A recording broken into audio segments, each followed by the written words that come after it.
Societal marketing. Societal marketing is a marketing concept that holds that a company should make marketing decisions not only by considering consumers' wants, the company's requirements, but also society's long-term interests. The societal marketing concept holds that the organization's task is to determine the needs, wants, and interests of a target market and to deliver the desired satisfactions more effectively and efficiently than competitors in a way that preserves or enhances the well-being of both the individual consumer and society in general. Therefore, marketers must endeavor to satisfy the needs and wants of their target markets in ways that preserve and enhance the well-being of consumers and society as a whole. It is closely linked with the principles of corporate social responsibility and of sustainable development. Definition: societal marketing can be defined as a marketing with a social dimension or marketing that includes non-economic criteria. Societal marketing concerns for society's long-term interests. It is about the direct benefits for the organization and secondary benefit for the community. Societal marketing distinguishes between the consumer's immediate satisfaction and longer-term consumer and social benefits. Accordingly, Andreas Kaplan defines societal management as management that takes into account society's overall welfare in addition to mere profitability considerations. It is a three-dimensional concept of marketing: social welfare, individual welfare, organization profit. Objectives. Various attempts to define the objectives of societal marketing have been noted, such as history. The concept of societal marketing emerged in the early 1970s, promoting a more socially responsible, moral and ethical model of marketing in an effort to counter some of the more serious criticisms of marketing that had arisen out of the consumerist movement around that time. Philip Kotler is generally credited with introducing the societal marketing concept to the literature in a 1972 article "What Consumerism Means for Marketers" in the Harvard Business Review of 1972. Certainly Kotler believed that he had coined the term societal marketing and was the first to codify it within the marketing literature. Some marketing historians, notably Wilkie and Moore, have argued that a societal perspective was not new, and that evidence for it could be found in marketing theory and in marketing texts, since the discipline's inception in the early 1900s. Kotler introduced both the concept of social marketing, extending marketing technologies into non-business areas, and societal marketing, arguing that the marketing concept and its technologies must be tempered and ultimately revised by adopting a more explicit social orientation.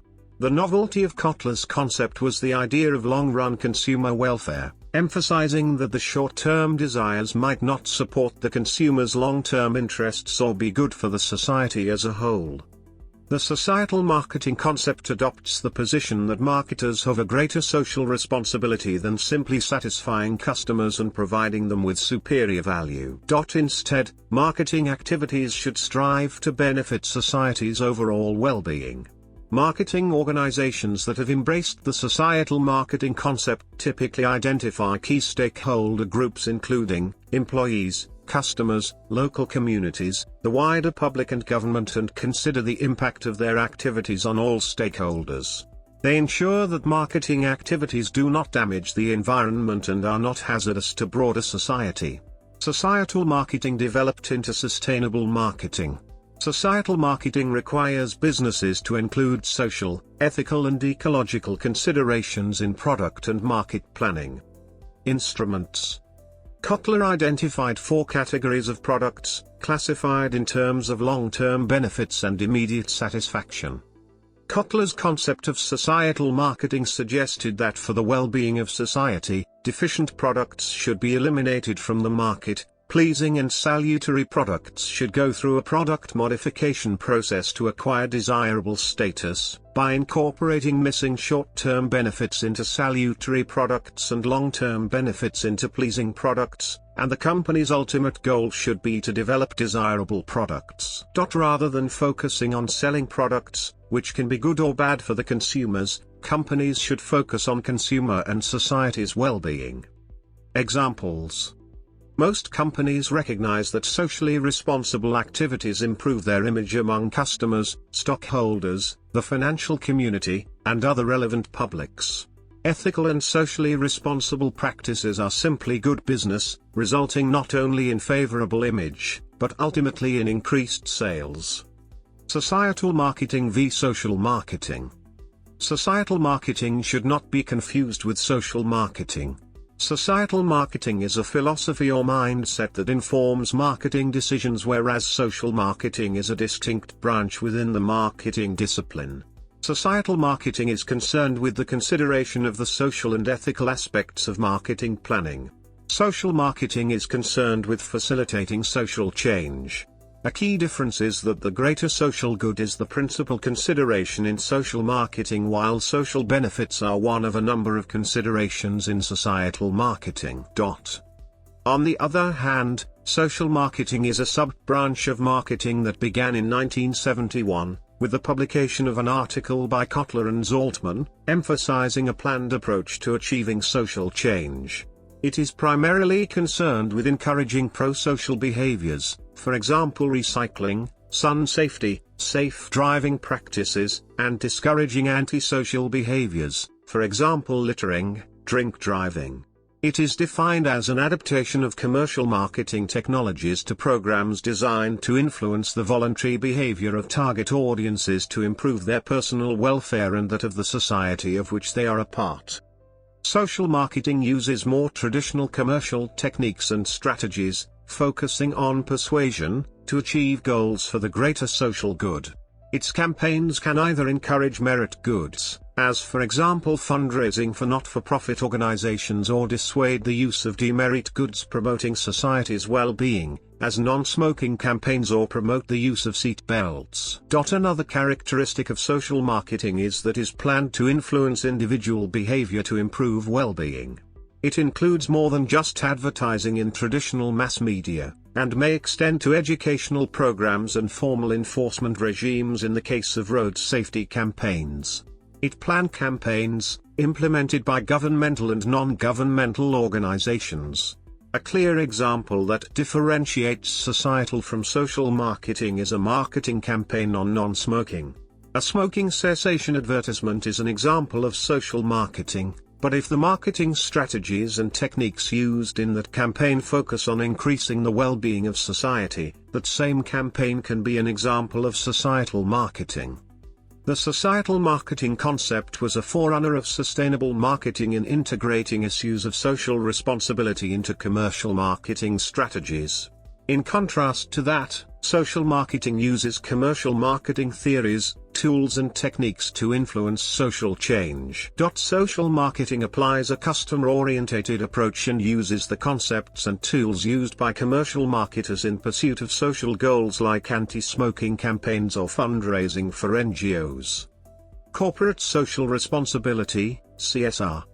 Unlike societal marketing, CSR has existed for many years. Another difference is that CSR focuses more in a corporate level and stakeholders, while societal marketing is more concerned about the consumer and their long-term benefits. CSR social and environmental concerns are integrated into all business operations. CSR is mainly run by companies, while social marketing mainly by government or non-profit organizations. One example of CSR among companies is what Häagen-Dazs is doing with their microsite to raise awareness to the general public about the preservation of the honeybee. Branding. Corporations are the one who are striving during the whole time for improvements. They are turning to all kind of forms of corporate societal marketing programs to help build and repair their brand images.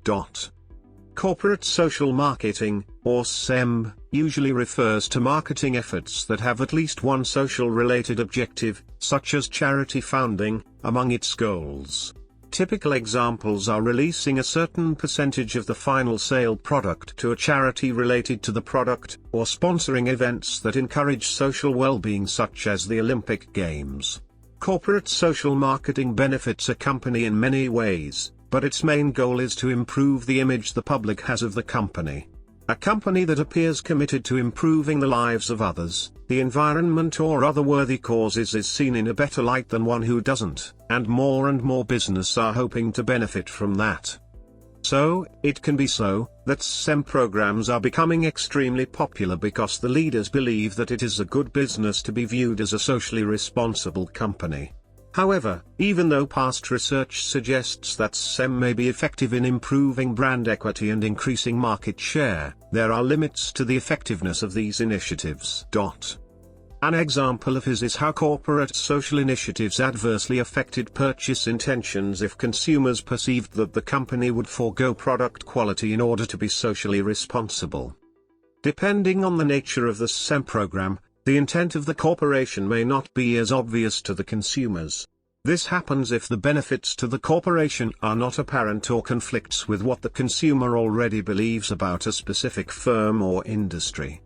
Since firms exist to make a profit, consumers may spend considerable energy in an attempt to infer motives related to the profit-oriented goals.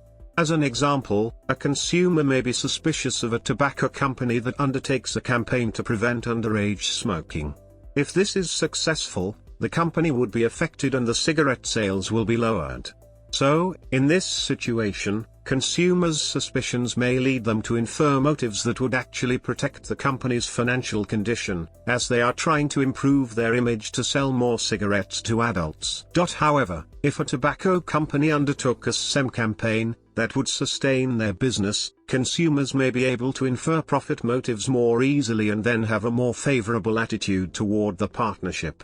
Therefore, it can be concluded that the attitude of the consumers could be better if they knew more about the motives of the companies and they were more obvious. Another aspect that may cause suspicion with consumers is the amount of harm that a company has already done, either because of unsafe products or harmful production practices. It is logical that consumers are more suspicious to companies that sell harmful products. Again, examples are the tobacco companies and alcohol companies as well. They will meet resistance from consumers when they undertake socially oriented campaigns aimed at mitigating the effects of their products. That is why when different industries are separated, two very general dimensions are used: the harmful nature of the products and the harmful nature of the production methods. This classification can briefly show how consumers are influenced by the various SEM efforts. Companies that work in this dangerous industries are not that successful always, because the consumers may be suspicious of any societal efforts the company attempts to undertake. Consumers will infer less society-serving motives and more self-serving motives for corporate societal marketing programs undertaken by firms that operate in mixed or SIN industries. Based on how easily consumers could infer profit-driven motives, are classified the types of SEM campaigns: positively tied to product sales, positively tied to product sales, not directly tied to sales but aimed at sustaining the company's business, completely unrelated. Criticisms. Societal marketing has been the subject of a number of criticisms. A key issue concerns the question of who decides what is in the public's best interests. The moral agenda implicit in the societal marketing concept is underdeveloped and often implicit. Gaske argued that marketers should step away from their classic goal of customer satisfaction and profit maximization while respecting the minimum governmental standards imposed by law and enter this public policy area, since marketers themselves would have to decide what actions are consistent with public welfare. Marketers might have neither the competence nor the right to determine the public interest. Instead, it should be the customers who decide what is good for them, or their political representatives, and dictate that to the industry. Some scholars have argued that societal marketing is not a distinct concept, but rather it is a mere extension of the marketing concept. Others have pointed out that the literature in the field is vague, poorly defined and underdeveloped. The societal marketing concept has become an excellent strategy for promotions with social dimensions and for exploring consumers' behavioral response to such corporate doing good. Societal marketing is gaining the marketers' and consumer attention, and there is every reason to expect it to continue to evolve in practice. It focuses on providing win-win opportunities to companies, consumers and society. But achieving the compelling benefits for each party involved is very complicated. So much more research is needed. To achieve a win situation for organization involved, is dependent largely upon how the key constituents react. In this context, anticipating consumer reaction is really challenging, which can be affected by a number of factors that often vary across different segments. The several research questions remain to be answered, like how different factors affects reaction to societal marketing and how do the various factors interact. How can societal initiatives be designed to leverage positive reaction and mitigate negative ones? For consumers to win, societal marketing must provide them with compelling benefits that increase their overall welfare. What benefits did societal marketing initiative actually provided to consumers? Are there direct benefits such as increased satisfaction with their interaction with commercial or non-profit organization? Determining whether there is a win situation for society by societal marketing initiative is the most difficult question to be answered. We turn to the two questions proposed by Bloom, Hussein and Sickman, 1995. Is the society better off because of this program? Does corporate involvement result in better performance than if it would have been managed by NGOs or government agencies? Societal marketing is becoming globally popular, but there exists a scarcity of research in this field. Therefore, extensive future research is needed, particularly investigating questions with respect to its impact on consumer attitudes to corporate image, product image and their purchase intention or brand choice, as well as on positive impact on society.